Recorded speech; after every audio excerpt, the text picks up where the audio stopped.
पता नहीं था कि उसमें ऑड प्लेस और इवन प्लेस लेना है। हाँ, ऑड प्लेस और इवन प्लेस लेना बच्चे, ऑड इवन नंबर का कोई मतलब नहीं है यहाँ पर। अब ठीक है। क्लियर है सर। हाँ, इसका मेगा डाउट सेशन भी लगेगा, आप जो टफ क्वेश्चंस हैं इसमें उसको आप मेगा डाउट सेशन में कवर कर लेना, बिकॉज हमारे को थोड़ा सा we have to be little fast. Age related problems को हम कैसे सॉल्व करेंगे, लेट अस, या reverse, you can say reverse calculations based problems, reverse calculations based problems. तो मैं एग्जांपल से समझाऊंगा। हम कई बार क्वेश्चन को बहुत लेंथी बना सकते हैं और क्वेश्चन रिवर्स अप्रोच से करें, तो इस अप्रोच में यही, इसमें यही बताने वाली बात है कि रिवर्स अप्रोच से क्वेश्चन कई बार बहुत आसान हो जाता है। Reverse calculations. Okay Karan, you want me to solve, how many of you want me to solve question number 10, additional question number 10? हाँ, एक बार रिप्लाई करके बताओ किस किस को लगता है कि एडिशनल क्वेश्चन नंबर 10 सॉल्व किया जाना चाहिए। ओके ठीक है, ठीक है, then it is okay. If बहुत सारे बच्चे चाह रहे हैं तो मैं इसको सुना देता हूँ, सुनना आप ध्यान से इस क्वेश्चन को आप। ठीक है, थैंक्स फॉर योर रिप्लाईज। ठीक है प्रज्ञा, इन 4 digit number having non zero and distinct digits, यानी कि एक नंबर है, 4 डिजिट नंबर है एबीसीडी, इसमें साफ साफ बोल रहा है all digits are non zero and distinct digit, यानी A is not equal to B, is not equal to C, is not equal to D and is not equal to zero. कोई भी zero नहीं है, कोई भी equal नहीं है, पहली बात। फिर बोल रहा है sum of digits at unit and tens position, यानी यूनिट डिजिट और टेंस पोजीशन पे डिजिट्स का जो सम है is equal to remaining 2 digits, यानी कि बी प्लस ए। इसको थोड़ा आसान शब्दों में ऐसे लिख लेते हैं, यानी कि ये कह रहा है A plus B is equal to C plus D. फिर बोल रहा है यहाँ sum of digits at tens and hundreds, sum of digits at tens and hundred position, यानी कि B plus C is 3 times the sum of remaining 2 digits which is A plus D. फिर last में बोल रहा है sum of 4 digits of the number is not more than 20, यानी कि it is less than equal to 20। ये 4 चीजें मुझे दी हुई है, this is the first condition, second condition, third condition and fourth condition, and now he is asking how many such numbers are possible. Now he is asking how many such numbers are possible. इस question को मैं just to have space मैं इसको rough कर देता हूं। अभी मैं थोड़ा सा और आपको इसमें, ये हमारे को क्वेश्चन दिया हुआ था, क्वेश्चन का मीनिंग खत्म हो चुका है, क्वेश्चन को मैंने पूरा का पूरा आपको एक्सप्लेन मैथमेटिकल एक्सप्रेशन में लिख दिया है। अब इससे हम क्या इंटरप्रिटेशन निकाल सकते हैं, देखो फ्रॉम इक्वेशन नंबर 3, ये हमारे पास इंफॉर्मेशन थी, इसको मैं एक बॉक्स में डाल देता हूं। From equation number 3, from equation number 3 can I से कि बी प्लस सी अपॉन ए प्लस डी की जो रेशियो है वो 3:1 है। यहां से मैं एक बहुत इंपॉर्टेंट बात बोल सकता हूं कि बी प्लस सी अगर 3k है तो ए प्लस डी के होगा। इससे मैं बोल सकता हूं A plus B plus C plus D कितना होगा, 4k, यानी कि sum of digits of the number has to be multiple of 4। ये एक बहुत इंपॉर्टेंट बात है, और जिसमें बी प्लस सी 3 का मल्टीपल होगा और ए प्लस डी के होगा, ये यानी कि इसको हम बहुत यूज करेंगे, ये हमने इक्वेशन नंबर 3 से देखा है। अच्छा, चारों इक्वेशंस को ही हम साथ साथ यूज करके चलेंगे, इसको देखो कैसे करेंगे सॉल्व।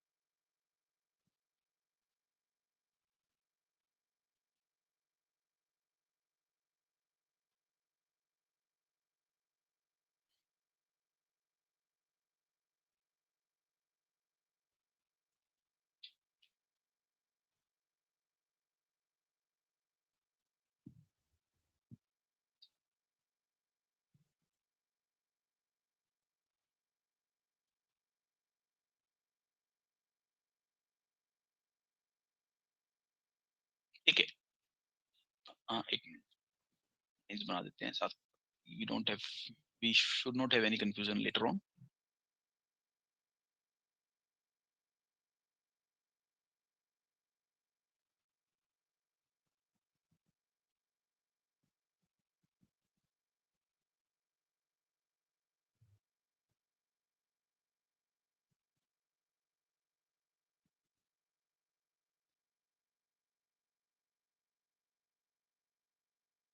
ठीक है, देखो मैंने क्या किया इसमें,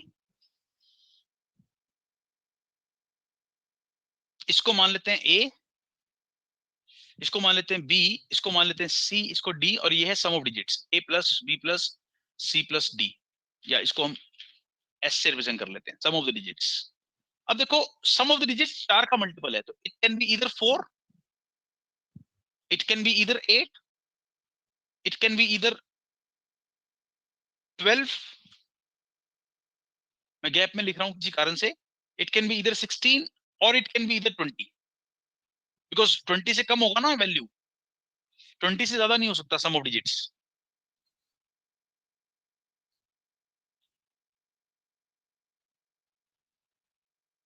तो अब आते हैं, अच्छा 4 के केस में तो हमारे पास एक ही नंबर बन सकता है, 1111, सोचने की बात है। तो इसका मतलब 4 के केस में तो कोई नंबर बनेगा ही नहीं, बिकॉज हमारे को फर्स्ट कंडीशन को देखते हुए देखो 4 कैसे बन सकता है जब कोई डिजिट जीरो नहीं हो, तो सम ऑफ डिजिट्स 4 कैसे आ सकता है, 1111 की हेल्प से आ सकता है, बट सारी डिजिट डिस्टिंक्ट भी होनी चाहिए, इसका मतलब 4 की हेल्प से मेरा एक भी नंबर नहीं बनेगा।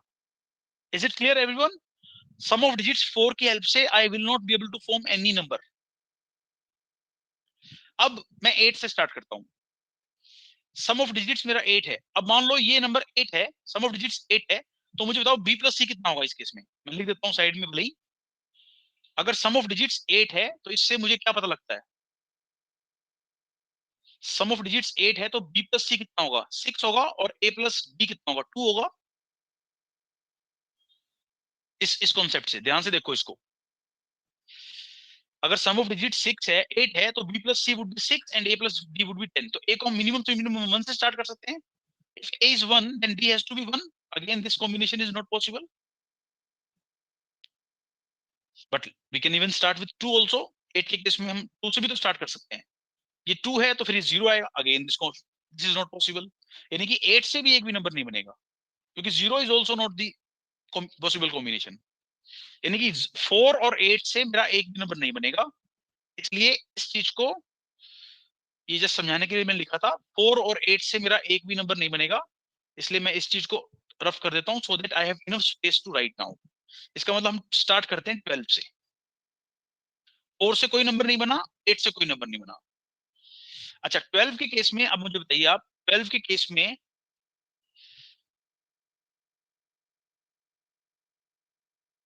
इसको मैं एक मिनट के लिए, just give me some time.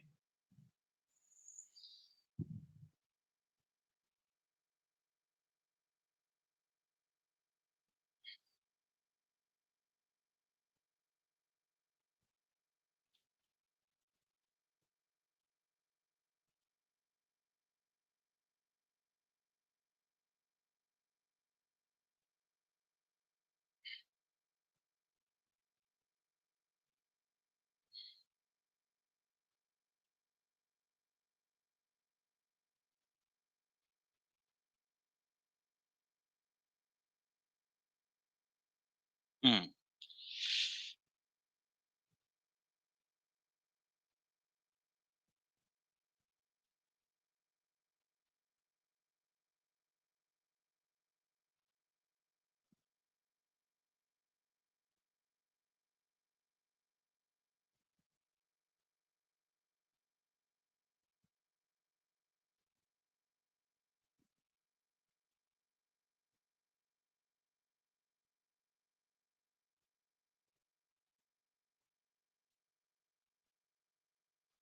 यानी कि 4 और 8 से कोई नंबर नहीं बना, अब आते हैं 12 के ऊपर। अब देखो 12 में मैं यहाँ पर लाइन जो मार्क कर रहा हूँ किसके लिए मार्क कर रहा हूँ,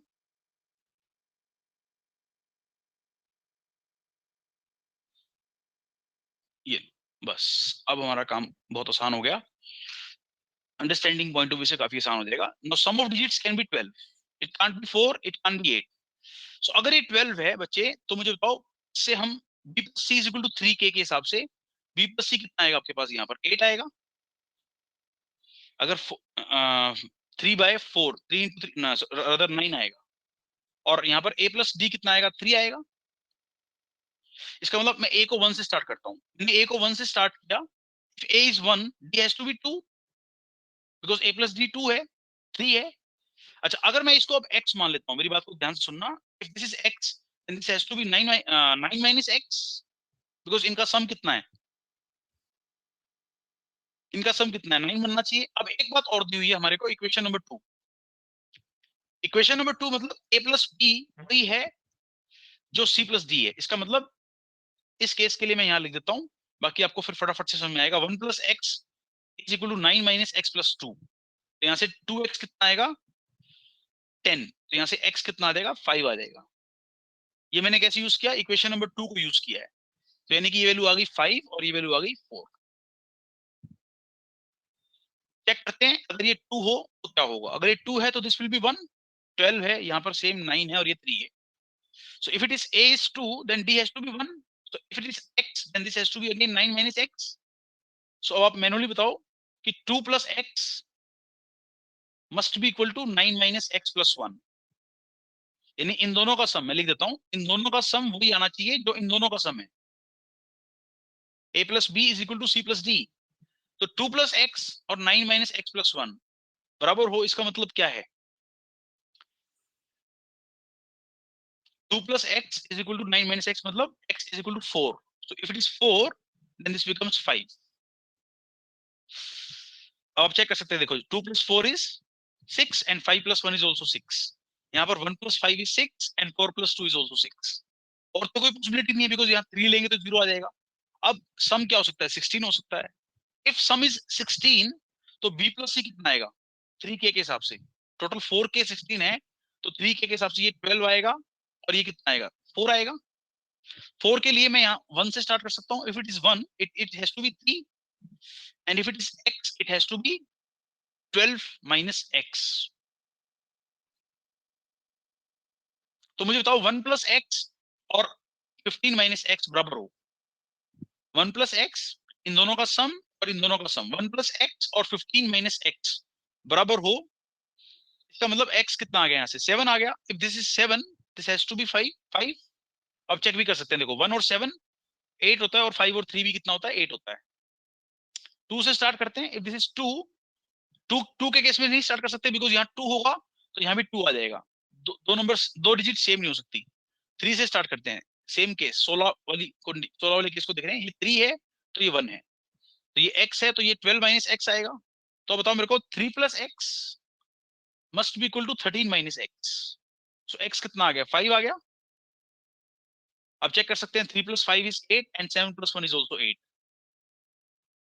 4 नहीं ले सकते because otherwise d will be 0। अब हम 20 वाले केस पे आते हैं। 20 के केस में ये कितना होगा, 20 के केस में this will be 15 and this will be 5। अब 1 से स्टार्ट करते हैं, ये 1 है तो ये 4 होगा and if this is x this is 15 minus x। तो इन दोनों का सम 1 प्लस एक्स और 19 माइनस एक्स बराबर हो, इसके लिए x कितना आ जाएगा मेरे पास, फिर से बोल रहा हूँ 1 प्लस एक्स और इन दोनों का सम 19 माइनस एक्स बराबर हो, इसके लिए मेरे पास x आएगा 9। If x is 9 this has to be 6। तो आप चेक कर सकते हैं, देखो 1 plus 9 is equal to 6 plus 4। Start with 2, if it is 2 it has to be 3। 20 के केस में ये तो फिक्स हो गया हमारे पास। If it is 2 it is 3। तो 3 है ये x है तो ये तो 15 माइनस एक्स ही रहेगा। अब बताओ 2 प्लस एक्स, इन दोनों का सम 18 माइनस एक्स और इनका सम 2 प्लस एक्स। 2 प्लस एक्स और 18 माइनस एक्स बराबर हो, इसके लिए x कितना आएगा, 8 आएगा। If it is 8 it has to be 7। अब चेक कर सकते हैं 2 plus 8 is 10 and 7 plus 3 is also 10। अच्छा 3 से स्टार्ट करते हैं। If this is 3 this is 2, थोड़ा फास्ट कर लेंगे इसको, समझिए हो गया आप तरीका। 15 माइनस एक्स तो ये इनका सम कितना बनेगा, 17 माइनस एक्स और इनका सम 3 प्लस एक्स। इसको इक्वेट करेंगे so you will get value x की 7, तो ये कितना आएगा 8, ये तो 20 है और ये 15 है और ये 5 है, कहीं गलती होगी तो वो भूल चूक की वजह से होगी। 4 के केस में चेक कर लेते हैं, if this is 4 this has to be 1 and if it is x this has to be 15 minus x again, इनका सम 4 प्लस x, इनका सम 16 माइनस x, इनको इक्वेट करेंगे, so this will give us the value of x as 6, accordingly this will be 9। यहाँ पे भी आप check कर सकते हैं 4 प्लस 6 और 9 प्लस 1 बराबर बन रहा है, बस दिस आर दी, अगर हम और की केस लेंगे तो ये 0 हो जाएगा। This are the only possible numbers, तो ये कितने नंबर्स हैं आप चेक कर लीजिए, 8 सच नंबर्स, तो 8 इज द आंसर। किस किस को ऑनेस्टली टेल मी, किस किस को ये क्वेश्चन समझ में आया है? मैंने बोला है ये क्वेश्चन टफ है, मैंने आपको पहले बोल दिया था ये क्वेश्चन टफ है, लेकिन आपने कहा कि सर करा दो, तो आई थॉट कि करा देता हूं आपको। ये तो वर्किंग नोट्स थे, ये जो था, हाँ अगर इसमें कोई डाउट होगा तो मैं रिपीट नहीं करूंगा, रीजन बीइंग कि ये, हाँ किस किस को नहीं समझ सर, में आया फुल्ली मुझे वो क्लियर है, रिप्लाई, पूरा क्लियर है। पूरा क्लियर है? हाँ सर, वो बस इक्वेशन था थोड़ा टफ, और बाकी उसके बाद तो सर पूरा हो ही गया सॉल्व। ये एक्चुअल कैट क्वेश्चन है बच्चे, और ये टफ क्वेश्चन है। जब ये कैट में क्वेश्चन आया था तो इसकी एनालिसिस की थी, तो इसको टफ क्वेश्चन में डाला था हमने, डिफिकल्ट क्वेश्चन में। अभी अब मैं आपके सामने बोलूंगा ना डिफिकल्ट क्वेश्चन, तो मुझे ऐसा लगता है कि मैं आपको डिमोटिवेट कर रहा हूँ, इसलिए मैंने इसको बोला मॉडरेट प्लस आपके लिए। But otherwise in actual CAT exam if it comes, और इसकी एनालिसिस देखोगे अगर आप किसी भी वेबसाइट के ऊपर, तो आपको इसको टफ क्वेश्चन देंगे वो। So there are 8 such numbers. अब जिसको ये क्वेश्चन समझ में नहीं आया वो मुझे मेगा डाउट सेशन में कॉन्टेक्ट करेगा। आपका after ERPV there is one class on mega doubt session, I hope you can understand. तो ये आप स्क्रीनशॉट ले सकते हैं, 8 सच नंबर्स आर देयर। जैसे यहाँ पे नंबर कौन सा बना, 1542, नहीं नहीं अभी नहीं मधुर, अभी नहीं बच्चे, 2451, please try to understand my situation, otherwise syllabus कैसे चलेंगे हमारा कंप्लीट होगा। 1753, अच्छा ओनली आंसर, सॉरी एडिशनल के 2 का 5 आंसर है बच्चे, 5 Madhur, this is 3571, this is 1964, this is 2873, this is 3782, and this is 469, these are the only 8 numbers possible। ठीक है, अब आते हैं, I started with reverse calculation based problems. ठीक है, रिवर्स कैलकुलेशंस के एग्जांपल्स कोई थ्योरी नहीं है, हम एग्जांपल से ही इसको करते हैं। रिवर्स कैलकुलेशन बेस्ड प्रॉब्लम्स क्या होती है आपको भी समझा देता हूँ, आप पहले खुद ट्राई करेंगे। Please try question number 20 of your handout. Komal, you have to be very fast.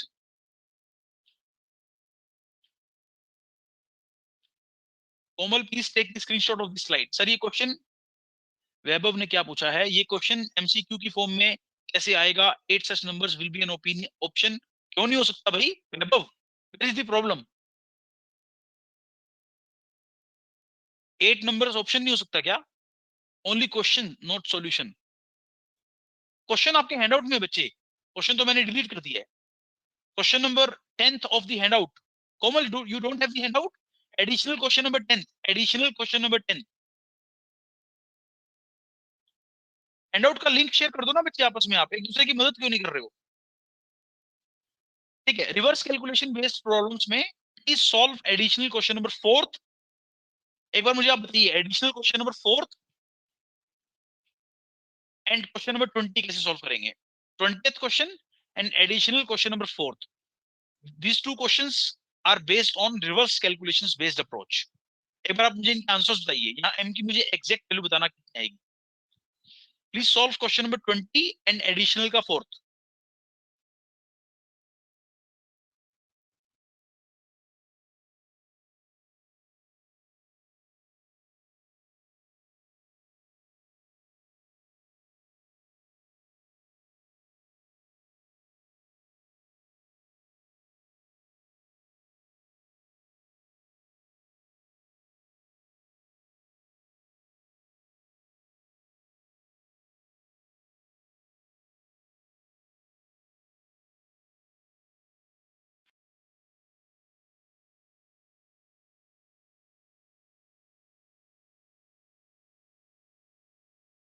Shashi ने बोला है anyone anybody send class notes on my WhatsApp number?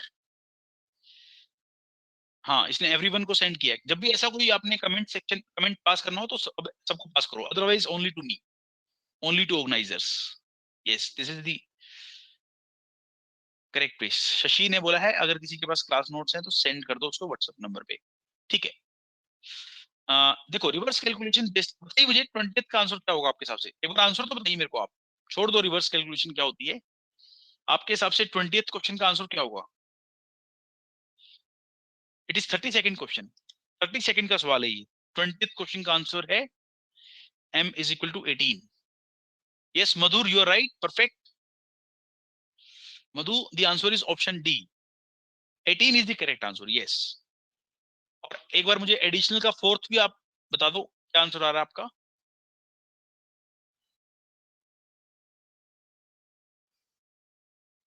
Additional का फोर्थ,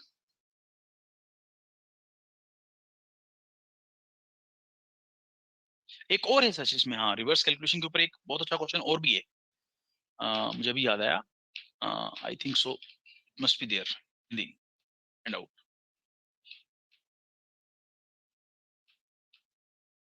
हाँ ये रहा एक क्वेश्चन और भी है, एडिशनल का क्वेश्चन नंबर 9 भी करना है आपको।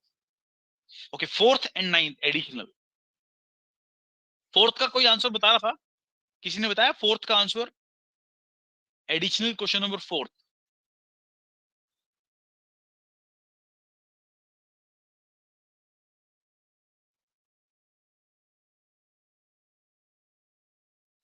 These are the three questions which are based on reverse calculations. लेकिन अगर इसको हम सिंपल तरीके से भी करेंगे तो भी आंसर आ जाएगा, बट यस यस। सर जैसे 20th के अंदर he is left with 4 marbles उसके बाद, and it has been divided 3 times, तो by basic logic we could say ना कि it has to be more than 14। नहीं, मैं आपसे अभी मेरा टेस्ट नहीं चल रहा, आपका टेस्ट चल रहा है अभी, मैं कुछ भी आपको समझाऊंगा नहीं, अभी आप खुद सोचो कि आप क्या करना चाह रहे हो इस क्वेश्चन के अंदर। Please take my words positively. और 9th एडिशनल के 9th का भी आंसर बता सकते हैं आप, एडिशनल के 9th का और एडिशनल के 4th का।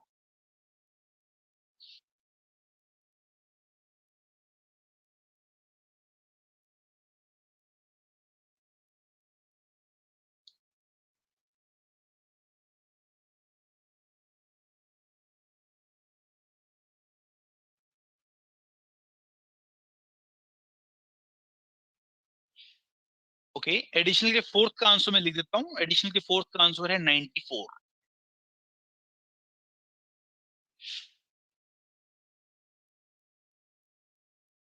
एडिशनल के 4th का आंसर है 94।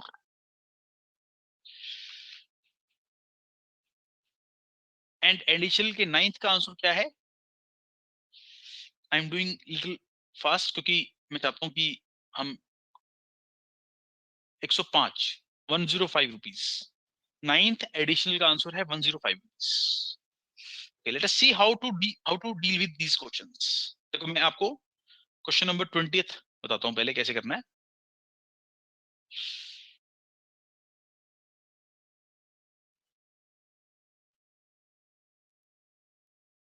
क्या कह रहा है? Amar, Bhuvan, Chetan, Dinesh are 4 friends. Amar has m marbles. He gave Bhuvan one less than half the number of marbles. He gives Chetan one less than half the number of remaining marbles. Finally, Amar gives। तो मतलब अगर हम इसको mathematical approach से करें तो भी answer तुम्हारा आएगा। You want me to tell me the shortest approach या एक बार बड़े मेथड से समझाऊं इसको?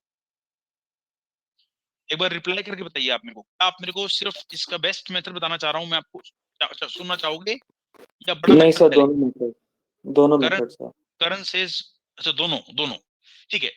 फर्स्ट रिवर्स कैलकुलेशन से समझते हैं। If finally he is left with 4 marbles, उससे पहले उसने एक कम दिया था, सो 4 - 1 is 3 and he is left with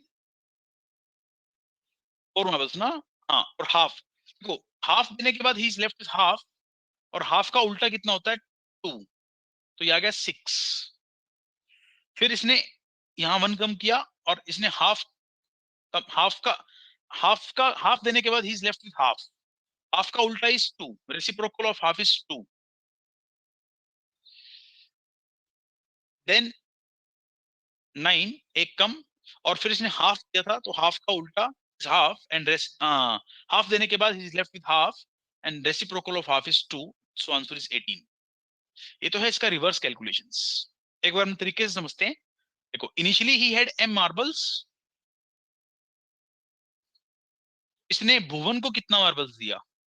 भुवन को हाफ से एक कम, सो यानी कि ही is left with m by 2 plus 1, which can be simplified which can be written as m plus 2 by 2. ये तो उसने दिया भुवन को. और अब इसके पास इतने इतने मार्बल्स हैं. इसने अब किसको दिया? चेतन को. सो चेतन को कितना दिया? हाफ से एक कम. इसका हाफ कितना होगा? m plus 2 by 4 minus 1, and he will be left with m plus 2 by 4 plus 1, which can be written as m plus 6 by 4. इसके बाद आखिरी स्टेप में इसने क्या किया है? he has given it to Dinesh. Dinesh को कितना दिया? हाफ से एक कम. हाफ इसका होगा इतना से एक कम. So he will be finally left with m by 6 by 8 plus 1, and total he is left with 4 marbles in the last. तो यहां से आप m निकाल सकते हैं. देखो, निकालने की कोशिश करते हैं. m की वैल्यू कितनी आएगी? m plus 6 by 8 is equal to 3, and from here the value of m will be 18. ये इसका बड़ा अप्रोच है ब्लैक मार्कर से जो मैंने लास्ट में लिखा है, but this is the shortest approach. इसको बोलते हैं रिवर्स कैलकुलेशंस बेस्ड अप्रोच.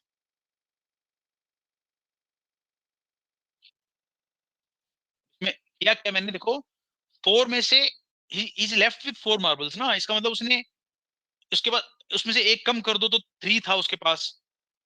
मतलब कि इसको ऐसे समझोगे आप, जैसे 18 मार्बल्स. इसको मैं इससे कैसे रिलेट करूंगा? इसने इसको 8 दिए, ही इज लेफ्ट विद 10. फिर दूसरे वाले को इसने 4 दिए, ही इज लेफ्ट विद 6. और फिर तीसरे वाले को इसने 2 दिए एंड इज लेफ्ट विद 4. हमने क्या किया? यही तो किया. 4 में से एक कम किया, मल्टीप्लाई 2 किया. 4 minus 1 multiply 2, 6 minus 1 multiply 2, 10 minus 1 multiply 2.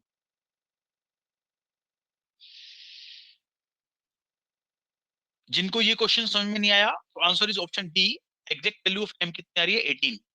उनको बेटर समझ में आएगा अगर आप ये करेंगे. क्वेश्चन नंबर एडिशनल का 4th. Is this question clear to everyone? मैंने बड़े मेथड से भी समझा दिया और शॉर्टकट से भी समझा दिया आपको, बट इसकी प्रैक्टिस से ही आपको ये चीज समझ में आएगी. एकदम से ये मेथड हो सकता है आपको क्लिक ना करे. ये शॉर्टकट है जो मैंने ब्रैकेट में डाल दिया. This is shortcut. इस मेथड को बोलते हैं reverse calculations based method. Sir ये शॉर्टकट में आपने into 2 क्यों किया है? बस ये बता दो सर. हाँ, इसके लिए आपको ये बिल्कुल सही वैलिड क्वेश्चन है आपका. बहुत वैलिड क्वेश्चन है आपका ये. आप इसके लिए मुझे क्वेश्चन नंबर मैं कराता हूँ आपको. इनफैक्ट 4th क्वेश्चन करते हैं. देखो, अभी पता लग जाएगा आपको. जिसने ये क्वेश्चन पूछा है बहुत वैलिड क्वेश्चन है आपका. इसको मैं into 2 क्यों कर रहा था या जो भी कर रहा था, आप अभी देखना उसको क्या कह रहा है ये question. Anand had certain number of chocolates. He distributed these chocolates among 3. A को उसने कितना दिया? Half of total plus 5. B को कितना दिया? 1/3 of the remaining plus 4. C को कितना दिया? 1/4 of the remaining plus 3. And finally he is left with 15. अब देखो, 15 और उसने उसको प्लस 3 मोर दिया था ना, तो प्लस 3 किया 18.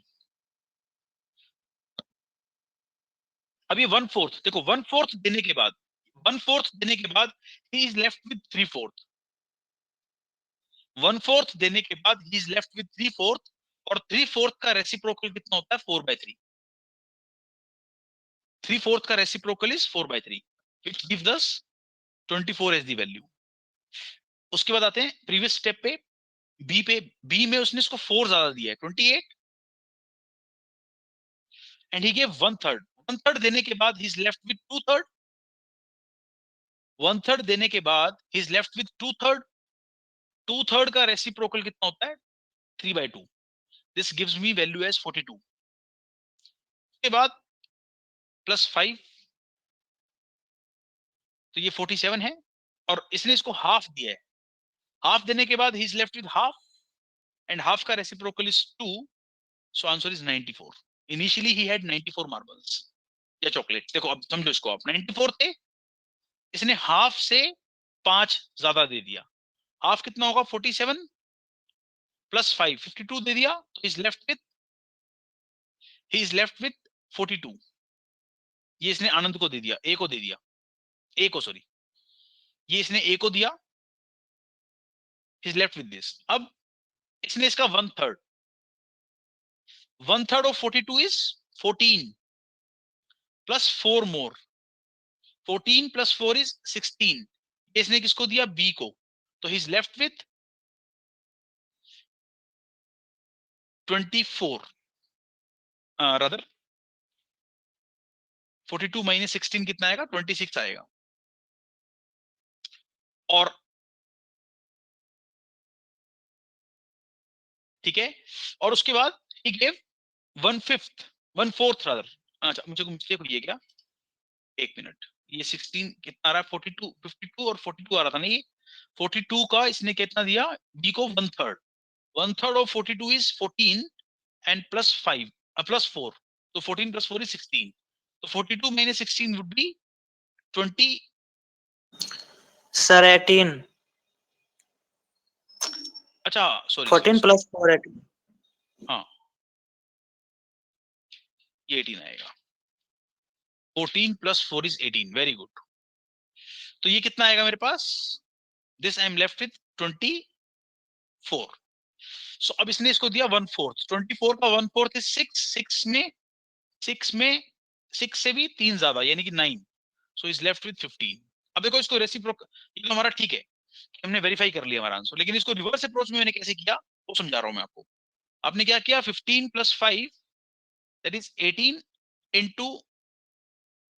इंटू आपने क्या किया? 4/3। फिर आपने क्या किया? 24 + 4 28 इंटू 3/2। फिर आपने क्या किया? 42 + 5 47 इंटू 2। ये वेरिफिकेशन के लिए है, और रिवर्स प्रोसेस में ऐसे चलता है ये काम। आई होप जिन्होंने क्वेश्चन पूछा था कि सर 2 से मल्टीप्लाई क्यों किया, वो बता दो एक बार, अब समझ में आ गया होगा आपको। हाँ सर समझ आ गया। वो उसका मतलब जब हम रिवर्स करते हैं तो हाफ का रिवर्स 2 हो गया, तो इसलिए 2 से मल्टीप्लाई किया हाँ, था। 1/4 देने के बाद ही is left with 3/4 and reciprocal of 3/4 is 4/3। ये तो प्रूफ है, इतना करने की जरूरत नहीं है, जस्ट यहां तक लिख के आप इसको, ये this is the verification, hence it gets verified, hence it is verified कि हमने जो आंसर निकाला वो ठीक निकाला, ये वेरिफिकेशन है। But otherwise you have to in the exam you have to always follow this approach. I hope question number 4 additional clear है आपको। एक बार मुझे 9th का फटाफट से बता दीजिए कैसे करेंगे, अप्रोच क्या रहेगी 9th को करने की।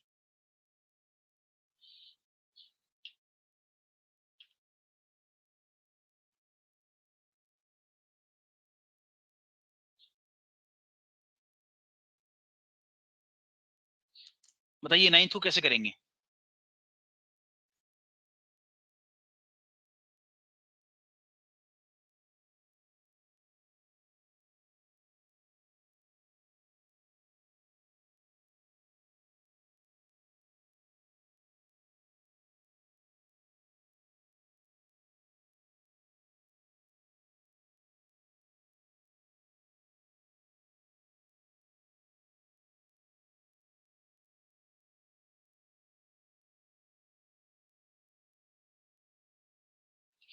ठीक है, देखो 9th कोचिंग कैसे करेंगे। अच्छा 3 ही लोग थे क्या? मैंने 4 लोग ले लिए, कोई बात नहीं, चलो 3 लोग थे, ए बी एंड सी। इनके पास कुछ पैसा था टोटल मिला के, जो भी था।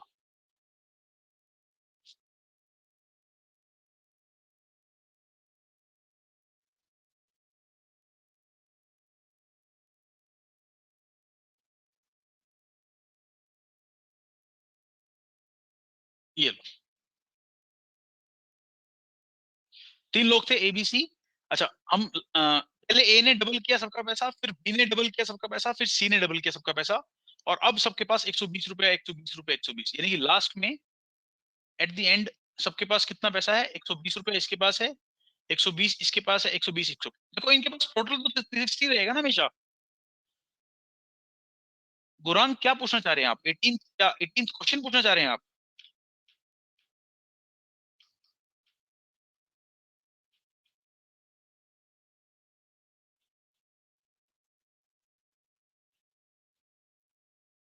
एटीन क्वेश्चन गुरान क्या पूछना चाह रहे हैं आप? जो चल रहा है उस पर ध्यान लगाओ एक बार।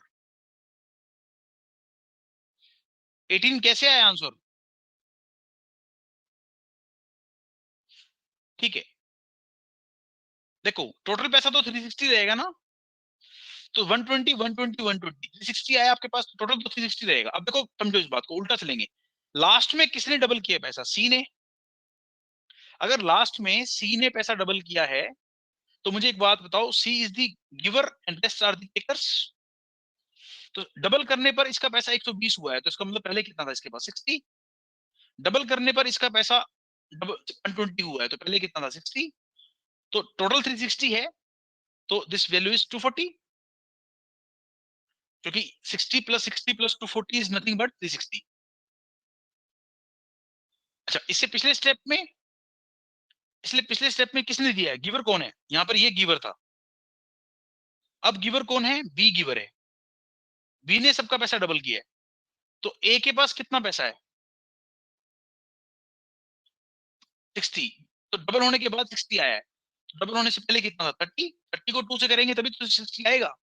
और ये भी डबल होने के बाद 240 आया, तो इसको मल्टीप्लाई किया होगा, 120 को 2 से किया होगा तभी तो 240 आया होगा। सो ये था इनके पास पैसा इस स्टेज पे। तो टोटल 360 है again. So this value comes out to be equal to 360 minus 150, that is 210। अब लास्ट स्टेज में गिवर कौन है? इनिशियली गिवर कौन था? First step. ये भी रिवर्स कैलकुलेशन है, इसलिए आपको, अब देखो इसने गिवर है तो इसने बाकियों का पैसा डबल किया होगा, इसका डबल करने पे 210 आया है, मतलब इसके पास इनिशियली कितना पैसा था? 105। इसका डबल करने पर पैसा आया है, तो इसके पास इनिशियली कितना था? 60। और ये पैसा कितना आ जाएगा आपके पास? 195। तो हमसे पूछा क्या है? बी के पास इनिशियली कितना पैसा था? Answer is 105। Is this question clear everyone? Just let me no. ठीक है, तो ये रिवर्स कैलकुलेशंस बेस्ड प्रॉब्लम्स थे। अब आते हैं हम next type of problems, that is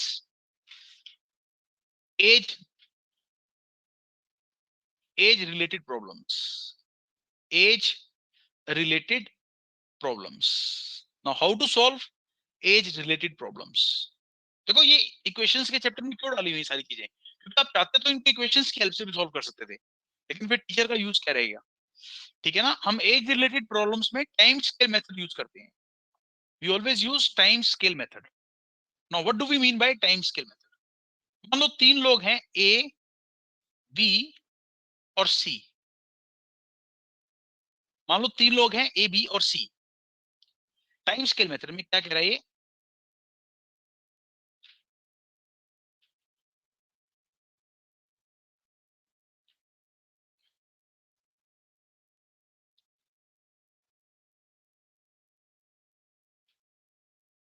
ठीक है, टाइम स्केल मेथड यूज करते हैं। This 0 represent present, this plus represent future, and this minus represent past. तो टाइम स्केल मेथड क्या कहते हैं? एबीसी 3 लोग हैं हमारे पास। तो मान लो इनकी प्रेजेंट में एज कितनी है? Suppose this is X, this is Y and this is Z. मान लो इनकी प्रेजेंट की एजेस हैं ये। तो फ्यूचर में इसकी एज मान लेते हैं एक्स डैश है, इसकी एज वाई डैश है, और इसकी एज जेड डैश है आफ्टर फ्यू इयर्स। और पास्ट में मान लो इसकी एज क्या थी? X double dash, Y double dash, कुछ भी मैंने जूम कर लिया, जेड डबल डैश। 3 लोग हैं एबीसी। अब आता है टाइम स्केल मेथड का यूज क्या है। टाइम स्केल मेथड सेज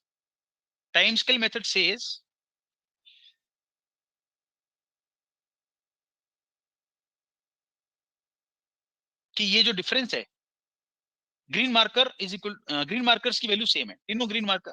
पहले मैं लिख देता हूं, बना देता हूं, उसके बाद आपसे बात करता हूं। टाइम स्केल मेथड सेज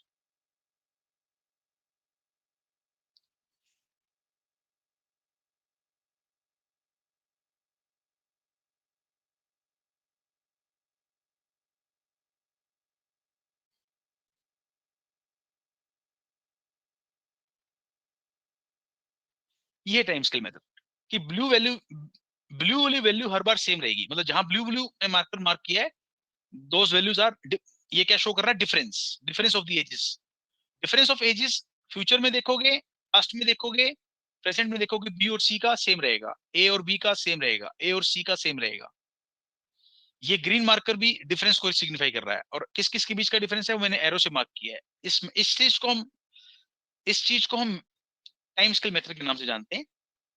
तो बेसिकली डिफरेंस से रिलेटेड कॉन्सेप्ट है। अब क्वेश्चंस करेंगे तो टाइम स्केल आपको मेथड ज्यादा क्लियर होगा। रेड मार्कर सारी वैल्यूज बराबर हैं, मतलब कि डिफरेंस बड़े में से, और डिफरेंस की जब भी मैं बात करता हूं तो we always subtract smaller value from the bigger value.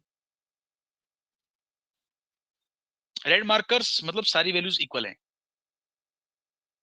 Green markers मतलब ये तीनों वैल्यूज इक्वल हैं, ब्लू मार्कर मतलब ये तीनों वैल्यूज इक्वल हैं, ब्लैक मार्कर मतलब ये तीनों वैल्यूज इक्वल हैं। इससे क्वेश्चन बहुत आसान हो जाएगा आपका। देखो अभी बात करते हैं इस बारे में हम। टाइम स्केल मेथड के क्वेश्चंस पे आते हैं हम। लेट अस डू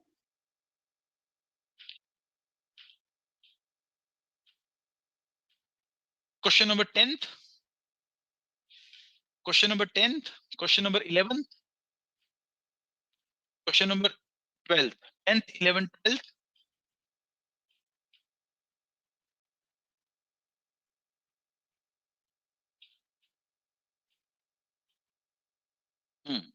तीन ही क्वेश्चन है आपके हैंडआउट में, 10th 11th 12th। मैं आपको बताता हूँ, देखो कैसे, एक बार आप समझना इसको टाइम स्केल से कैसे करेंगे। फर्स्ट क्वेश्चन इज 10th, ये प्रेजेंट है, ये फ्यूचर है और ये पास्ट है, ऐसे तो बोला मैंने आपको। तो there are two people P and Q, कह रहा है इनकी प्रेजेंट एजेस का सम कितना है 84। तो हमें वेरिएबल्स को मिनिमम से मिनिमम रखना है। मान लेते हैं इसकी एज यहाँ पर x है, तो ये एज कितनी होगी 84 माइनस x, बिकॉज इनकी सम ऑफ प्रेजेंट एज कितना है, सम ऑफ प्रेजेंट एजेस कितना दिया हुआ है पी और क्यू का 84। तो अगर ये x है तो ये 84 माइनस x आएगा। नाउ 6 इयर्स अगो इसकी एज कितनी थी x माइनस 6, और इसकी एज कितनी थी 78 माइनस x। अब ये कह रहा है 6 years ago the age of P was twice the age of Q।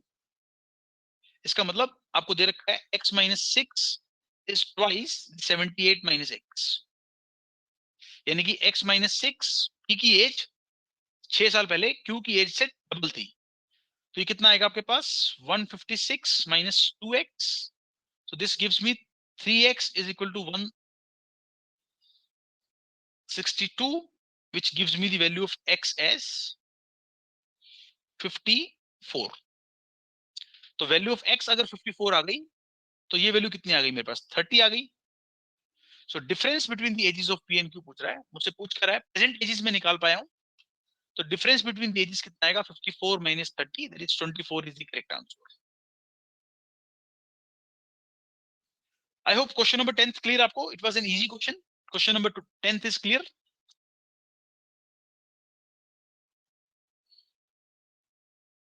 हाँ very good. Question number 11th भी मैं करा रहा हूं आपको, क्योंकि आपके लिए नया कॉन्सेप्ट है ये थोड़ा सा। जीरो प्रेजेंट को रिप्रेजेंट कर रहा है, प्लस फ्यूचर को और माइनस पास्ट को। एक मैन है और एक सन है, तो यानी कि एक यहां लिख देते हैं एम और एक लिख देते हैं सन। ठीक है, क्या कह रहा है पढ़ते हैं।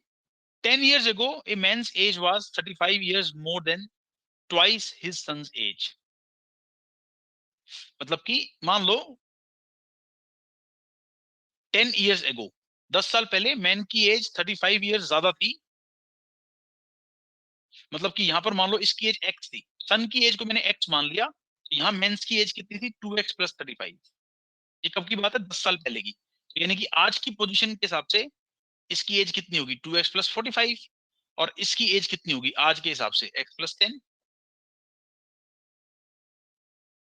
Now after how many years from now, कितने साल के बाद men will be twice, मान लेते हैं after a years, after a years इसकी एज कितनी हो जाएगी? 2x + 45 + a, और इसकी एज कितनी हो जाएगी? x + 10 + a। तो ये कह रहा है कि कितने साल के बाद डबल हो जाएगी एज, मतलब कि 2x + 45 + a should be twice of x + 10 + a, and we have to find the value of a from here. So this is 2x + 45 + a is equal to 2x + 20 + 2a. 2x से 2x कटेगा तो यहाँ से a कितना आएगा आपके पास? 25। तो 25 साल के बाद ऐसा होगा, after 25 years from now. Yes, this is the correct answer. किस किस को ये क्वेश्चन समझ में आ गया है? I started from here, then I took this value, फिर इसमें मैंने +10 किया, इसमें भी +10 किया, फिर मैंने इसमें a ऐड किया, इसमें a ऐड किया, और ये मुझे दे रखा है इसका डबल है आफ्टर 25 years. तो 25 years इस क्वेश्चन का आंसर है। Sir first page age related want to take the screenshot.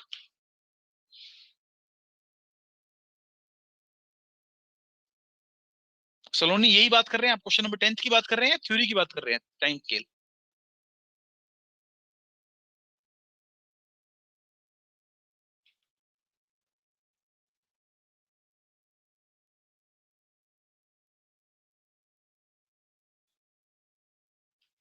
ठीक है। क्वेश्चन नंबर 12 कैसे करेंगे? A sir tells question B, number 5 करा दिया आपने सर? 5 भी है क्या एज रिलेटेड? नहीं, हाँ वो डिफरेंट है क्वेश्चन, वो ये क्वेश्चन नहीं है। आ रहा हूँ उस पे मैं, प्लीज वेट। Okay sir. वो अलग क्वेश्चन है, वो एज रिलेटेड प्रॉब्लम नहीं है ना बच्चे। ठीक है, ये A है और ये B है, ध्यान से समझना इस क्वेश्चन को। A tells B when I was मतलब पास्ट में चला गया ये। when I was 3/5 of your age, मान लेते हैं ये एज है 5x, तो इसका 3/5 कितना होगा? 3x। when I was 3/5 of your present age, मैंने इसकी एज को 5x मान लिया, तो 5x का 3/5 कितना होगा? 3x। at that time he is saying you were 5/7 of my age, यानी कि इसकी एज को हमने क्या मान लिया? 7y मान लिया। I was 3/5 of your present age, मैंने इसको एज्यूम किया है 5x, तो ये 3x आ गया ऑटोमेटिकली। अब इसको मैंने 7y माना है, तो इसके हिसाब से ये कितना आ गया मेरे पास? 5y आ गया, ये मैंने एज्यूम किया है। x y ना मान के 7y और 5x एज्यूम कर लिया। अब आपको मैंने एक बात बताई थी कि ये जो डिफरेंस है सेम रहता है, difference will always be same, यानी कि हम बोल सकते हैं 7y - 5x arrow is equal to 3x - 5y.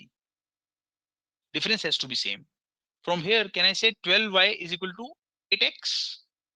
From here, can I say y is to x की रेशो कितनी आ गई? 2:3.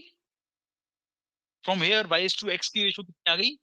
2:3. तो यहां से मान लेते हैं y is equal to 2k and x is equal to 3k. तो x 3k है तो इसका मतलब ये वैल्यू कितनी आ गई? 15k.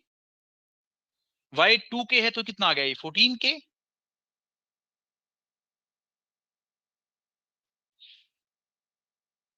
ये वैल्यू कितनी आ गई मेरे Sir, pass? ratio will be 3/2. क्या?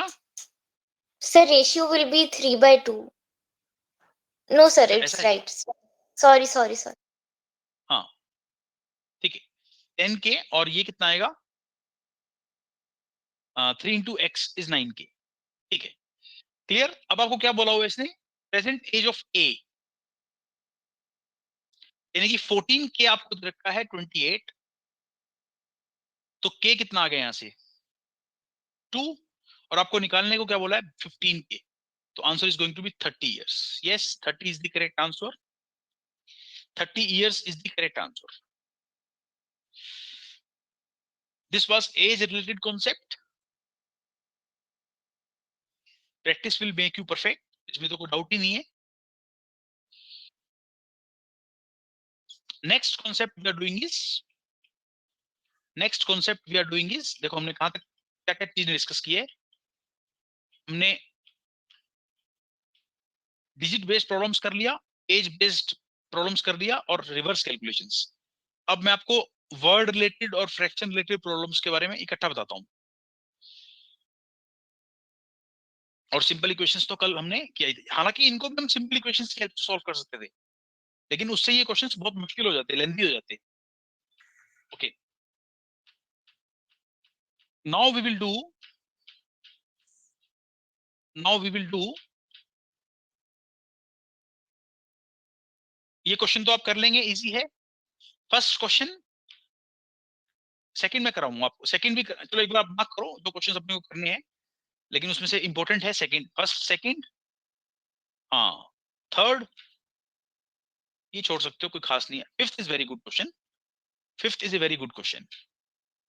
Sixth again is a very good question based on fraction. Eighth is also a good question.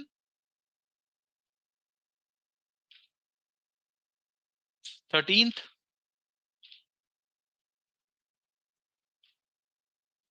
yes, you have to do question number 19th also. You have to do question number 19th also.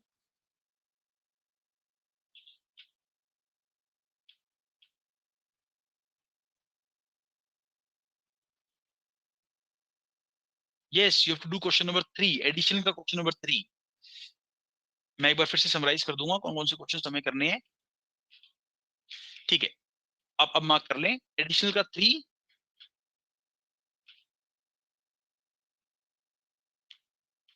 Additional का 3, 19,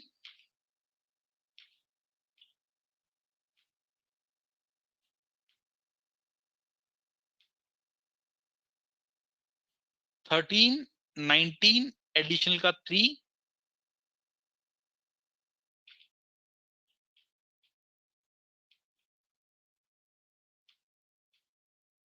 fifth, sixth, eighth and second, second, third, fifth, sixth, eighth, ये लो, ये question करने हैं आपको।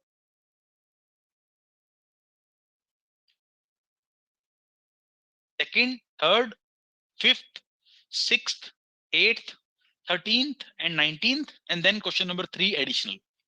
Circle mark किया है तो मतलब एडिशनल। ये क्वेश्चंस करने हैं आपको। एक बार आप 5 मिनट का समय लो, just take 5 minutes and try these questions. मैं आपको फिर तरीका बताऊंगा इनको करने का, shortcut.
Yes, now tell me the answers. Second का आंसर क्या है बताइए, फिर से सेंड करो आंसर्स अपने।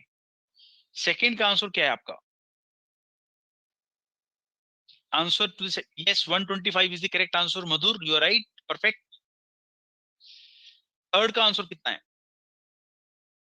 Answer to the question Pragya, you are also right. Third का answer 60 is the correct answer. Prakhar, 60 is the correct answer. Yes Ayushi, you are right. Fifth का आंसर कितना है? फिफ्थ का आंसर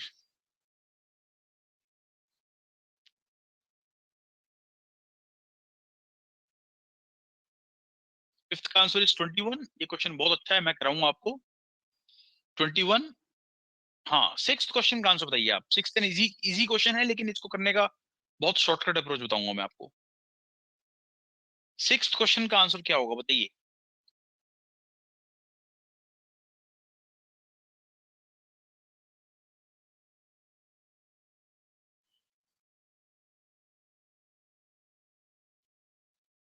सिक्स्थ का आंसर है 11 upon. Yes Ayushi, you are perfectly right, आपका बिल्कुल सही है answer.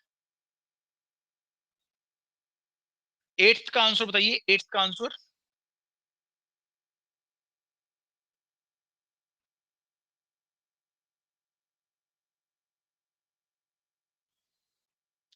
The answer to the question number 8 is 63.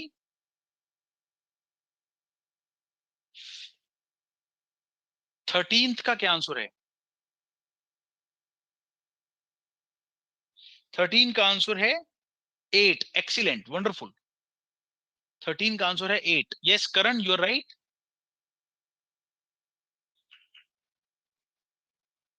19th का आंसर कोई बताना चाहे? Yes Ayushi, you are right. 8 is the correct answer, जो आपने 13 का बताया था।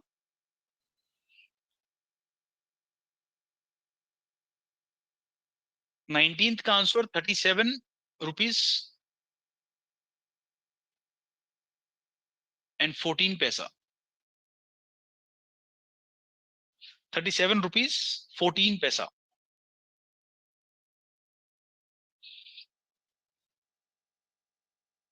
मुझे पता है आप यहां तक नहीं पहुंचे हो, लेकिन मेरा जो काम है मैं वो तो कराऊं ही का। एक बार एडिशनल के थर्ड का भी आप आंसर बता सकते हैं। इसको करो एक बार आप ट्राई, 1 मिनट लो इसको करने के लिए। एडिशनल के थर्ड को आप ट्राई करने के लिए 1 मिनट ले सकते हैं।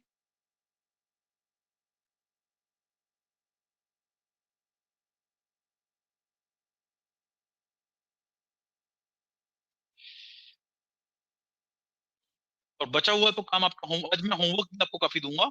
इसका आंसर 42 है। Okay, let us come to कौन से क्वेश्चन है जो आपको लगता है मुझे कराने चाहिए। एक बार आप खुद बताओ कि मैं कौन से क्वेश्चन आपको बताऊं। सेकंड क्वेश्चन कोई चाहता है मैं कराऊं सॉल्व? जल्दी से बताओ। किसी को लगता है सेकंड क्वेश्चन मुझे सॉल्व कराना चाहिए? सर ओके, एक बार विशाल फिफ्थ बता दीजिए। हाँ कोई बात नहीं। 10 consecutive integers are arranged in ascending order. Sum of first 5। देखो इसका शॉर्टकट बताऊं या देखो शॉर्टकट क्या है। शॉर्टकट इसका ये है, पहले 5 इंटीजर्स का जो सम है वो 100 है। तो 100 को 5 से डिवाइड किया तो कितना आएगा आपके पास? 20। इसका मतलब पहले 5 नंबर्स मेरे को पता लग गए। ये तरीका होता है। तो अगले 5 नंबर्स भी मेरे को पता लग गए।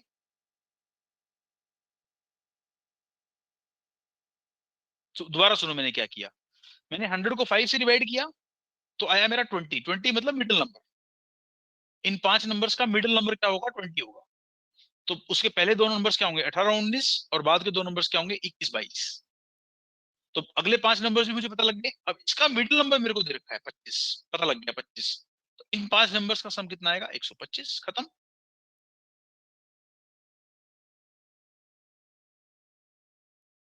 Is it clear Vishal? Any doubts to anyone?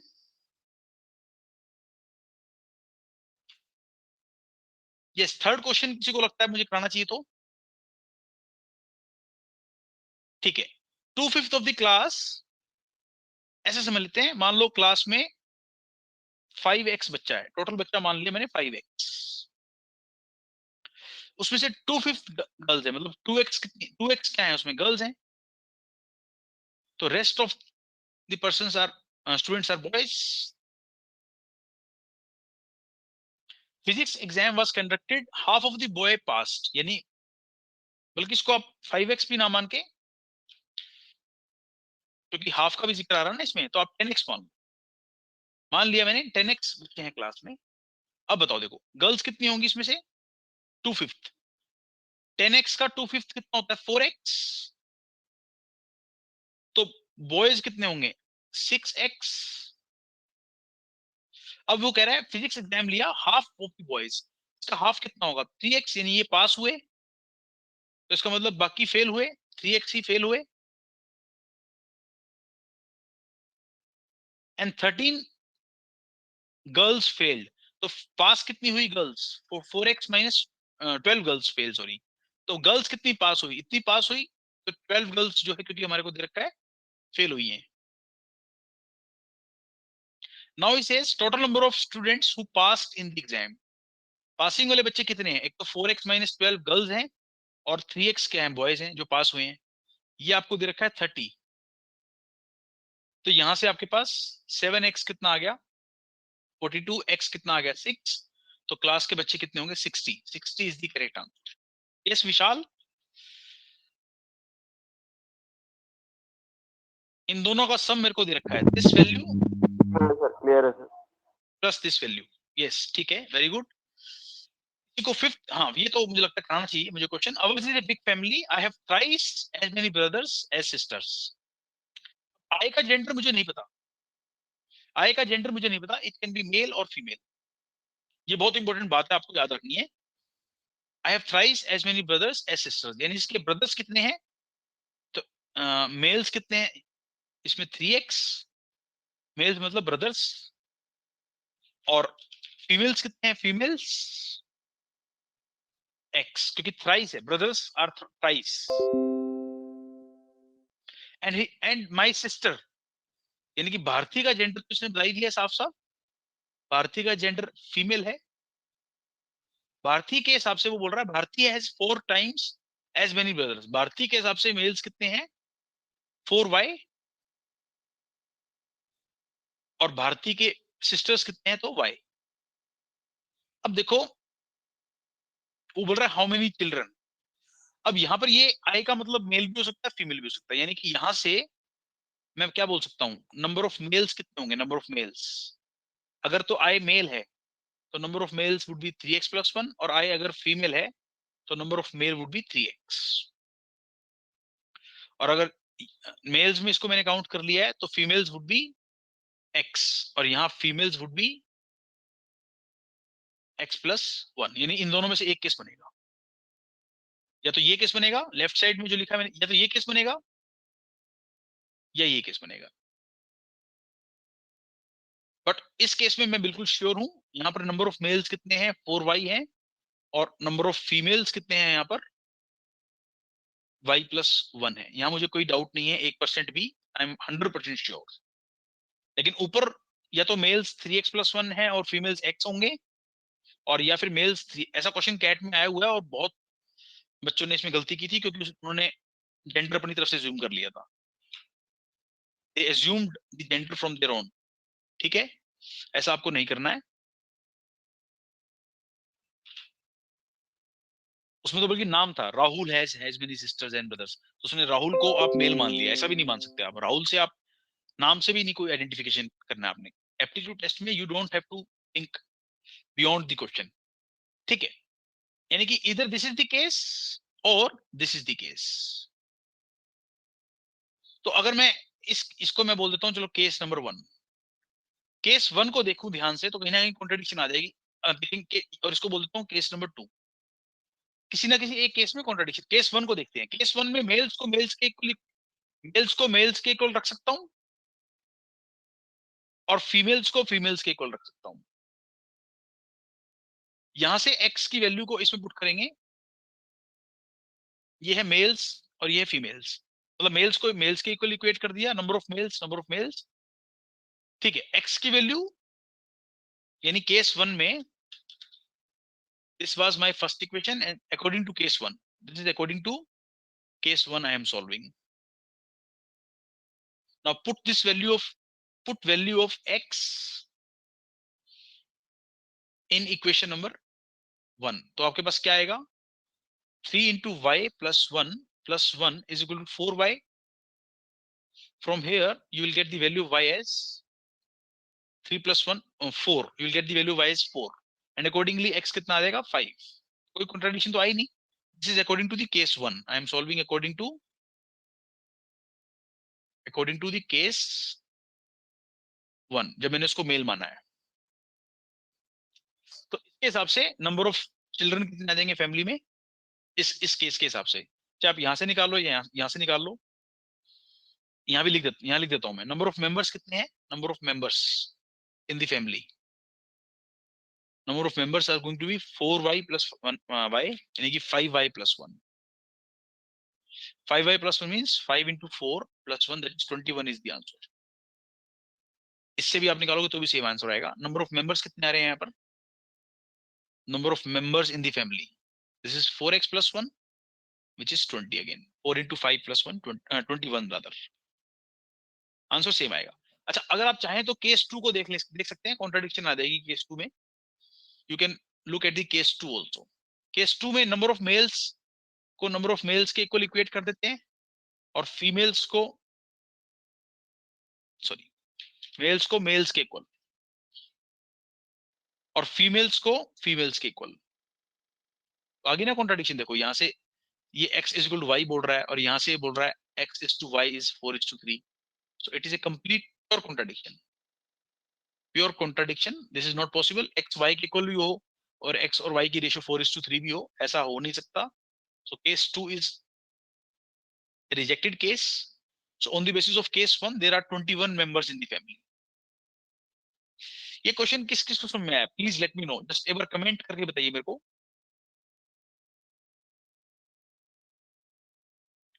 Please comment. हाँ, अविराल, वैभव, सिद्धार्थ, जिसको समझ में आया है उसको वो कमेंट करे.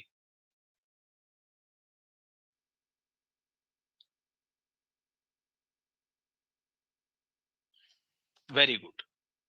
अब देखो ऐसा क्वेश्चन कैसे करेंगे हम? Fraction related question. Question number 6. If 1 is added to both numerator and denominator of the fraction, the resultant fraction is 3/4. आप बताओ इसका शॉर्टकट बताऊं आपको या बड़ा मेथड बताऊं? If instead 1 is subtracted from both, हाँ, the resultant fraction is 5/7. यानी कि ये बात को समझो ध्यान से आप. हाँ ठीक है, शॉर्टकट पे आएंगे. 1 ऐड किया न्यूमरेटर और डिनोमिनेटर में, तो फ्रैक्शन था a/b. मैं 1 मिनट लिख रहा हूं, पहले मीनिंग समझा देता हूं क्वेश्चन का. वो कह रहा है कि फ्रैक्शन में हमने ऊपर नीचे एक एक ऐड किया, तो फ्रैक्शन क्या बनता है? 3/4. और अगर फ्रैक्शन में मैं ऊपर नीचे एक एक कम किया तो फ्रैक्शन बनता है 5/7. यही तो क्वेश्चन है. और हमसे पूछ रहा है फाइंड द ओरिजिनल फ्रैक्शन. हमसे बोल रहा है find the value of original fraction.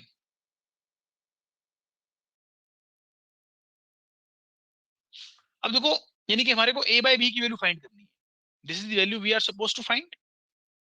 But हमारे को एक बात पता है, देखो 3/4 को मैं क्या लिख सकता हूं? It can be written as 3 into 2 6, 4 into 2 8, 3 into 3 9, 4 into 2 12, 4 into 3 12, 3 into 4 is 12, 4 into 4 is 16, 3 into 5 is 15. Just आपकी नॉलेज के लिए लिख रहा हूं इतना सब कुछ. 4 into 5 is 20, 3 into 6 is 18, and 4 into 6 is 24. एक और लिख लेते हैं चलो. 3 into 7 is 21, and 4 into 7 is 28, and like this. इसी तरह से 5/7 को हम क्या लिख सकते हैं? 5/7 मल्टीप्लाई 2 कर दो ऊपर नीचे तो कोई फर्क नहीं पड़ेगा. मल्टीप्लाई 3 कर दो ऊपर नीचे तो कोई फर्क नहीं पड़ेगा. मल्टीप्लाई 4 कर दो ऊपर नीचे तो कोई फर्क नहीं पड़ेगा. मल्टीप्लाई 5 कर दो ऊपर नीचे तो कोई फर्क नहीं पड़ेगा. मल्टीप्लाई 6 कर दो ऊपर नीचे तो कोई फर्क नहीं पड़ेगा. फ्रैक्शन की वैल्यू सेम रहेगी. आप मुझे एक बात बताओ, इन दोनों फ्रैक्शंस के न्यूमरेटर और डिनोमिनेटर में कितने का गैप है? दिख रहा है आपको साफ साफ? 2 का गैप. यानी कि ये फ्रैक्शन से 2 ज्यादा होना चाहिए. कहां दिख रहा है आपको 2 ज्यादा? इसमें दिख रहा है ना साफ साफ. देखो ये 10 जो है 10 के मुकाबले ये 2 ज्यादा है 12, और 14 के मुकाबले ये 2 ज्यादा है 16।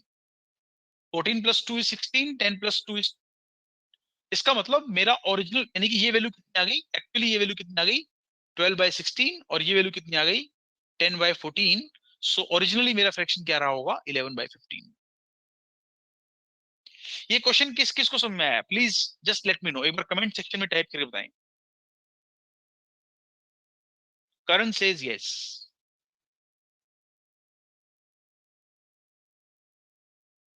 अभी परी क्या दिक्कत है बच्चे इसमें आपको, मैंने क्या किया इसमें देखो, एक फ्रैक्शन था, ये देखो ध्यान से सुनो परी, एक फ्रैक्शन था a/b, उसमें मैंने ऊपर नीचे 1 1 ऐड किया तो इट बिकम्स 3/4, ऊपर नीचे एक एक कम किया तो इट बिकम्स 5/7। तो this is I am suppose to find, ये मेरा था ओरिजिनल फ्रैक्शन, ओरिजिनल फ्रैक्शन। तो मैं अब मुझे एक बात बताओ, अगर मैं 3/4 के वेरिएंट्स को देखता हूँ, 3/4 हम 6/8 भी लिख सकते हैं, 9/12 भी लिख सकते हैं, 12/16 भी लिख सकते हैं, 15/20 भी लिख सकते हैं। हालांकि इतना दूर तक आपको जाना नहीं पड़ेगा कभी क्वेश्चन में, पहले ही क्वेश्चन सॉल्व हो जाएगा, जैसे कि मैं यहीं तक ले लेता हूं मान लो, एंड लाइक दिस। इसी तरह से 5/7 के वेरिएंट्स को 5/7 को हम क्या लिख सकते हैं, 5/7 कैन बी रिटन एज 10/14, 15/21, 20/28। अब इन दोनों के को अगर मैं कंपेयर करूं तो इनके न्यूमरेटर, मतलब कि इसका न्यूमरेटर इससे 2 ज्यादा होना चाहिए, ऊपर वाले का न्यूमरेटर इसके न्यूमरेटर भी डिनोमिनेटर भी। तो वो कहां दिख रहा है आपको, वो यहां दिख रहा है, देखो ये 12 है और ये 10 है, और ये 14 है तो 16 है, तो मतलब हमारा ये वैल्यू कितना आ गया, एक्चुअली ये वैल्यू कितना था 12/16, जिसको हम फाइनली 3/4 भी लिख सकते थे, और ये वैल्यू कितनी थी 10/14, जिसको फाइनली 5/7 भी लिख सकते थे। ओरिजिनल फ्रैक्शन मेरा कैसे कैसे निकलेगा, या तो 12 - 1/16 - 1 कर लो, या 10 + 1/14 + 1 कर लो, आपका आंसर रहेगा 11/15। अदरवाइज आप इक्वेशंस बना के तो कर ही सकते हैं सॉल्व।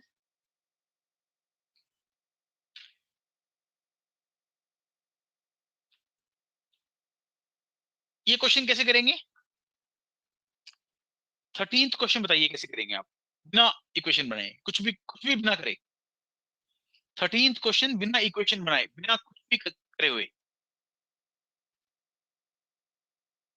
देखो कह रहा है, एक बंदे के पास 5,000 रुपए हैं, 500 रुपए के नोट हैं और 100 रुपए के नोट हैं, टोटल 18 नोट है उसके पास। देखो मान लेते हैं सारे 18 के 18 नोट उसके पास 500 रुपए वाले हैं। अगर ऐसा होता, अगर सारे 18 के 18 नोट उसके पास 500 रुपए वाले होते, तो he must have 9,000 rupees, he must have 9,000 rupees, but actually उसके पास कितने पैसे हैं 5,000 रुपया, तो मतलब हमने 4,000 रुपया फालतू ले लिए, हमने 4,000 रुपया फालतू ले लिया। तो एक्चुअली आप इसको 500 से डिवाइड कर दो, तो आपके पास 500 नोट्स कितने थे, 8 थे, बाकी सारे के सारे कितने नोट्स थे 100 रुपए के। ये तो है शॉर्ट, ये तो इसका है शॉर्टकट। एक बार फिर से समझा देता हूँ। मान लेते हैं सारे के सारे 500 रुपए वाले नोट्स थे, तो 18 × 500 कितना हो गया 9,000। तो उसमें से 5,000 कम कर दिया, बिकॉज मेरे पास एक्चुअली कितना पैसा है 5,000, तो 4,000। इसका मतलब एक्चुअल रकम कितनी है, actual amount of 500 rupees, actual amount of 500 rupee notes, 500 rupee notes की एक्चुअल अमाउंट कितनी बनेगी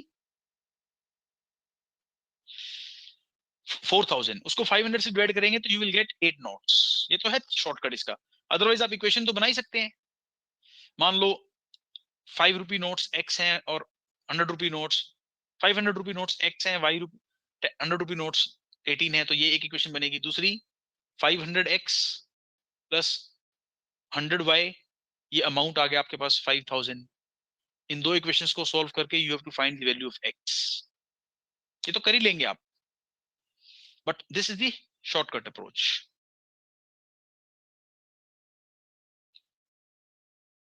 एक बार मुझे कमेंट करके बताइए ये क्वेश्चन समझ में आया आपको कि नहीं आया।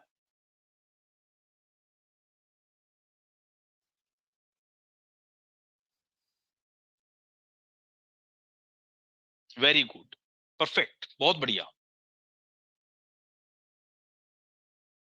तो आप 10 रुपए के हिसाब से भी कर सकते थे, 100 रुपए के हिसाब से भी कर सकते थे। देखो मान लो सारे के सारे नोट 100 रुपए वाले हैं, मान लो सारे के सारे नोट 100 रुपए वाले हैं, तो पैसे कितने बने आपके पास? 1800। तो होने कितने चाहिए थे पैसे आपके पास? होने कितने चाहिए थे पैसे आपके पास? 5000। तो ये 5000 बनाने के लिए मुझे कितने रुपए की और जरूरत है? 3600 रुपए की और जरूरत है। तो आप 3600 जो है उसको आप, अगर सारे के सारे आपने 18 नोट माने हैं, तो आप 36 को, हाँ वही सोच रहा हूँ मैं, कुछ गड़बड़ हुई है। हाँ फिर देखो फिर से समझाता हूँ। सारे मान लो 100 रुपए के नोट्स हैं, तो 1800 रुपए हुए आपके पास, बट चाहिए कितना आपको? 5000। तो यू नीड 3200 रुपीज मोर। ये मोर किस चीज को रिप्रेजेंट कर रहा है? ये 3200 रुपीज मोर किस चीज को रिप्रेजेंट कर रहा है?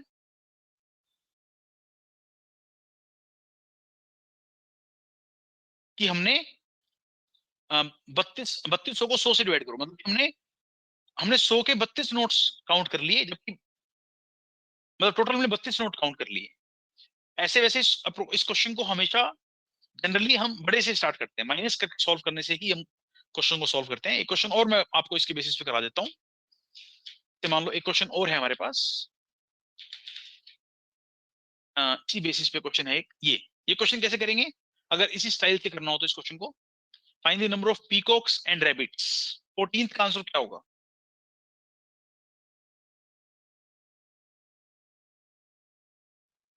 देखो कुछ रैबिट्स हैं, कुछ पीकॉक्स हैं, हेड्स। अगर मान लो सारे के सारे सारे के सारे मान लो मेरे पास रैबिट्स हैं, सपोज करो। इफ आई एज्यूम, ज्यादा वाले से स्टार्ट करते हैं हमेशा हम, ये बोल रहा हूँ। मान लो सारे के सारे मेरे पास क्या है? रैबिट्स हैं। तो हेड्स 78 हैं, तो इसका मतलब नंबर ऑफ रैबिट्स भी 78 हो गए, क्योंकि नंबर ऑफ हेड्स 78 हैं, सारे रैबिट्स हैं, तो नंबर ऑफ रैबिट्स भी 78 हो गए, बिकॉज एक रैबिट के एक ही हेड होता है। और एक रैबिट के पास लेग्स कितनी होती है? 4। तो 72 इंटू 4 लेग्स कितनी आएगी इसके पास? 312, but actually there are 240 legs. तो इसका मतलब इसको हम से माइनस करेंगे तो कितना आएगा? I will be having 272। अब 72 जो है वो कैसे आया हमारे पास? ये 72 वैल्यू किस चीज को सिग्निफाई कर रही है? कि हमने दो ज्यादा लिए। इसको मैं 2 से डिवाइड करूंगा तो ये कितना आएगा? 36। इसका मतलब 78 माइनस 36, ये कितना आएगा? 42। तो 42 they are going to be peacocks and 36 they are going to be rabbits. So answer is 42 peacocks and 36 rabbits. मैंने इसको 2 से क्यों डिवाइड किया? बिकॉज हमने 2 एक्स्ट्रा लिए हैं, हमने 2 एक्स्ट्रा लिए हैं। नहीं तो आप इक्वेशन से तो कर ही सकते हैं। आपको इक्वेशन अगर आसान लगती है, नंबर ऑफ रैबिट्स को x माना है, नंबर ऑफ पीकॉक्स को p माना है, सपोज r और p मान लेते हैं। इक्वेशन तो करना भूलना मत। तो इसका मतलब हेड्स r प्लस p कितना दिया आपको? 78। और 4 इंटू आर, रैबिट के पास 4 लेग्स होती हैं, पीकॉक के पास 2 लेग्स होती हैं, तो ये 240 है। आप इन दो इक्वेशंस को, गलती करने से तो बेटर है इक्वेशंस को यूज कर लें, और यहां से आप r और p की वैल्यू फाइंड कर सकते हैं। ऐसे ही आप अगले वाले क्वेश्चन में भी कर सकते थे। ठीक है, आज की क्लास में यहीं तक रखता हूं। आपका होमवर्क है, आपको एसएम बुकलेट जो आपकी 2206 है, इस हैंडआउट को तो कंप्लीट करना ही करना है। एसएम बुकलेट में जो फर्स्ट चैप्टर है 1A एंड 1B, उसके सारे क्वेश्चंस आपके अब कंप्लीट हो जाने चाहिए। And tomorrow I will start with ratio, proportions and variations. ठीक है, thank you so much for your patience. Thanks a lot. तो एक बार प्रीवियस दिखा देना स्क्रीनशॉट से लेने के लिए, प्रीवियस पूरा टॉपिक। Previous topic? नहीं सर, वो जहाँ से आपने ये वाला टॉपिक स्टार्ट किया है वहां से एक बार 1-1 सेकंड रोक के दिखा देना। अरे यार उसमें तो मेरी क्लास है 12:30 बजे।